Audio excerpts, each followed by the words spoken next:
Cited in contempt sa Senado ang kontratistang si Pacifico Curly Discaya II.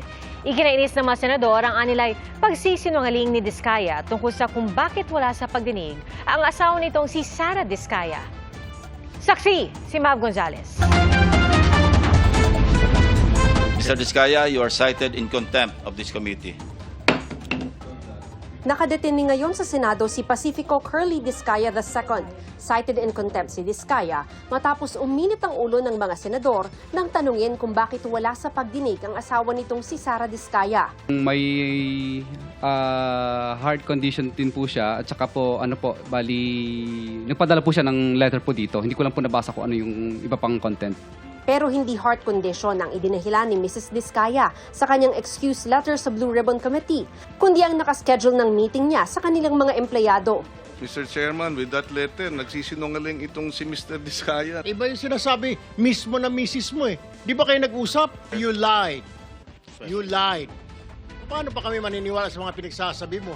Humihingi po ako ng pasensya po sa inyo. Wala po akong intention talaga magsinungaling, pero yung misis ko po kasi talaga ay madalas po may sakit po talaga siyang diabetes at saka meron po talaga siyang hypertension. At katunayan nga po, marami po siyang mga maintenance po na gamot na ginagamit. Inisyuhan din ng show cause order si Mrs. Discaya.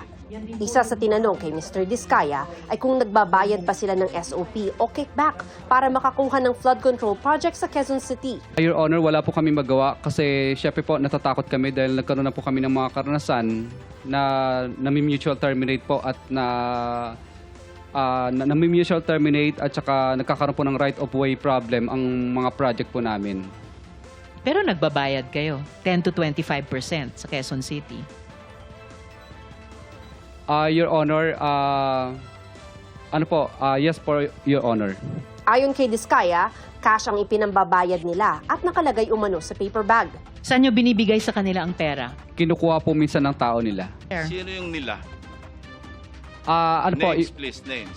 Yung mga nabanggit ko lang po dito, yung Okay. tao po nung nandito po. Thank you. Sa affidavit ko.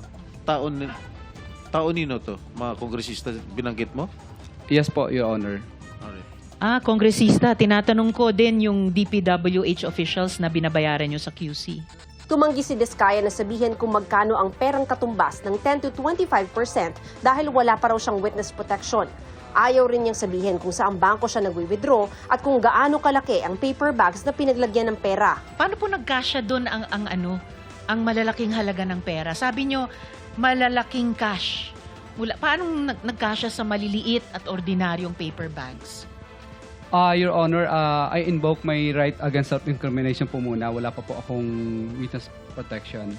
Okay, for the record, Mr. Chair, ngayon lang ako nakarinig ng nag-invoke ng right against self-incrimination sa issue ng paper bags.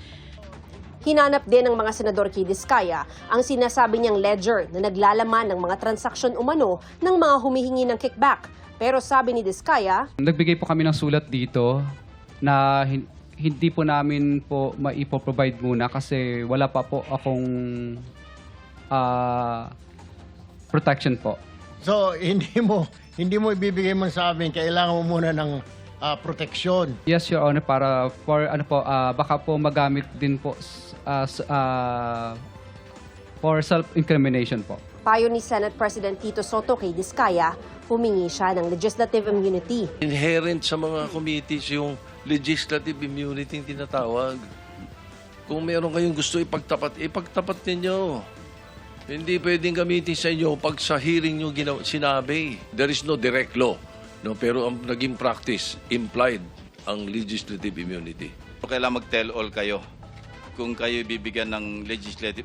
Samantala, aminado ang DPWH, posibleng umabot nga sa bilyon-bilyon o di kaya trilyon ang nawawalang pondo sa gobyerno mula sa iba't ibang ghost flood control project.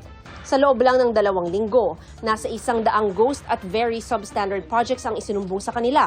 Plano ng DPWH na bumuo ng transparency portal kung saan makikita ang mga iniimbestigahan nilang proyekto. Para sa GMA Integrated News, ako si Mav Gonzalez, ang inyong saksi. Mga kapuso, maging una sa saksi. Mag-subscribe sa GMA Integrated News sa YouTube para sa iba't ibang balita.